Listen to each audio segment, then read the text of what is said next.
Boa tarde, o meu nome é João Miguel e eu sou aluno do programa de pós-graduação em Ecologia da UFSC.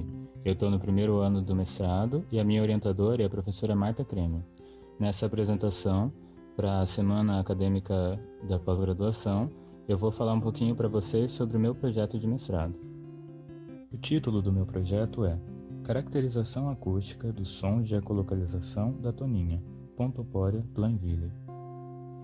Eu vou começar a minha apresentação fazendo uma introdução do tema da minha dissertação e, em seguida, eu vou apresentar a justificativa para a realização desse trabalho e, logo após, eu vou apresentar a metodologia, incluindo as análises estatísticas, e eu vou terminar por apresentar para vocês as hipóteses do meu trabalho. A toninha, ou franciscana, é uma espécie de pequenos cetáceos com mais de 1 milhão de anos de história. Ela é a única representante não extinta da família Pontoporidae. Atualmente, ela se distribui de maneira descontínua, do estado brasileiro do Espírito Santo à região da Patagônia, na Argentina. Nessa faixa de distribuição, são delimitadas algumas áreas de manejo, chamadas de FMA, definidas de acordo com as características das populações ali presentes. Estes animais são relativamente pequenos, têm uma cor muito parecida com as águas nas quais habitam e costumam evitar embarcações e exibições na superfície. Estes fatores dificultam a observação visual, sendo o monitoramento acústico passivo um grande aliado dos pesquisadores. Além disso, suas vocalizações são de grande interesse para o estudo da bioacústica e da evolução. Assim como os outros cetáceos odontocetos e os morcegos, essa espécie é capaz de ecolocalizar. No processo de ecolocalização, o animal emite cliques ultrassônicos em sequência e capta os ecos destes trens de cliques em seu complexo sistema auditivo. Com este eco, o animal compõe uma imagem acústica dos seus arredores. Assim, ele pode desempenhar as chamadas tarefas acústicas, como evitar obstáculos e encontrar alimentos. As características desses trens de cliques são moduláveis, dentro dos limites fisiológicos de cada espécie, para melhor desempenhar diferentes tarefas acústicas. Por exemplo, os golfinhos diminuem o intervalo entre seus cliques conforme se aproximam de uma presa. Populações de uma mesma espécie, que habitam em áreas diferentes, também podem produzir sons de ecolocalização distintos, que melhor se adaptam às especificidades de seus hábitats. A frequência de uma onda sonora é a quantidade de oscilações dessa onda, normalmente medida em Hz ou kHz por segundo. A maior parte dos delfinídeos produzem sons de ecolocalização curtos e de banda larga, ou seja, com uma energia que ocupa uma ampla faixa de frequências. Mas 4 grupos de linhagens diferentes produzem sons de banda estreita e alta frequência, conhecidos pela sigla em inglês, NBHF.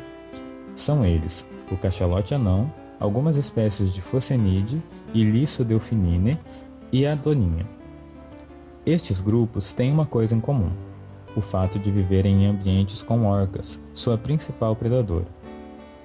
Como as orcas não conseguem ouvir sons NBHF, essas espécies conseguem ecolocalizar perto delas sem serem percebidas. É um comportamento acústico críptico. Estes sons também podem ser empregados na comunicação.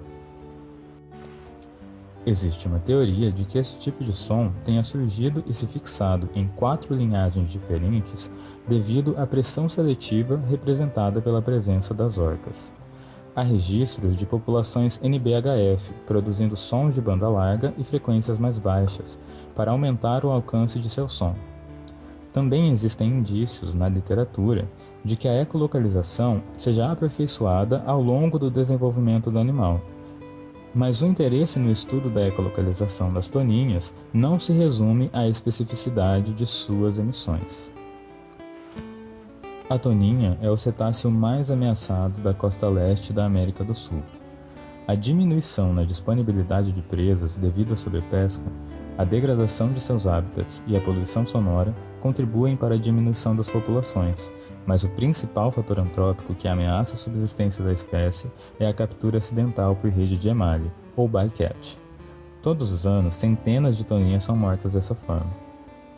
Tendo em vista a natureza dessas ameaças, A elaboração de estratégias de manejo e conservação dessa espécie passa pelo estudo de seu comportamento e de como ela se alimenta, navega e interage com seus arredores.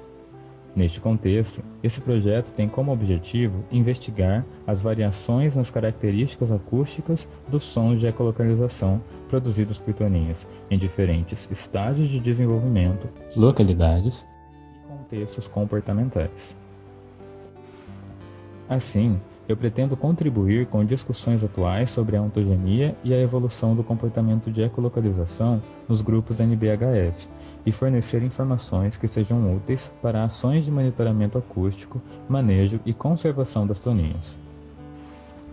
Para fazer este trabalho, eu estou utilizando o acervo do Laboratório de Ecologia e Conservação de Tetrápodes Marinhos e Costeiros, em parceria com o Projeto Toninhas, de São Francisco do Sul, em Santa Catarina. Os dados que eu vou utilizar incluem aqueles do monitoramento acústico no estuário da Baía Babitonga, em São Francisco. É aqui que fica a única população de toninhas residente em estuário que se tem notícia. Além disso, temos gravações em áudio e vídeos de filhotes e juvenis que ficaram em recuperação em cativeiro. E também informações acústicas coletadas em diferentes pontos da Bacia de Santos, no monitoramento acústico passivo realizado pelo Projeto de Monitoramento de Cetáceos. A partir destes dados, eu vou analisar 6 parâmetros acústicos dos sons de ecolocalização das toninhas. São eles: a duração dos trens de cliques, o número de cliques em cada trem, o intervalo entre os cliques, a amplitude de frequências, a frequência dominante, ou seja, a mais alta, e a frequência fundamental, que é aquela registrada no início das oscilações da onda sonora. Com base nestes parâmetros, eu vou comparar os sons produzidos por toninhas. Primeiro, filhotes, juvenis e adultas. Segundo, de diferentes localidades na Bacia de Santos. E terceiro, em contextos comportamentais distintos, como alimentação, contenção ou nado. Estes contextos comportamentais serão inferidos a partir de áudios e vídeos de animais em cativeiro. Assim, serão produzidas matrizes de distâncias acústicas, através de análises de componentes principais e de escalonamento multidimensional clássico. Então, serão realizadas análises de variância com permutação, permanovas, para avaliar as variações entre os sons dessas toninhas. Eu também vou comparar estes parâmetros acústicos a valores de referência na literatura. Por fim, eu pretendo usar uma análise de similaridade dos intervalos entre cliques para tentar identificar diferentes padrões de atividades de ecolocalização de acordo com o contexto.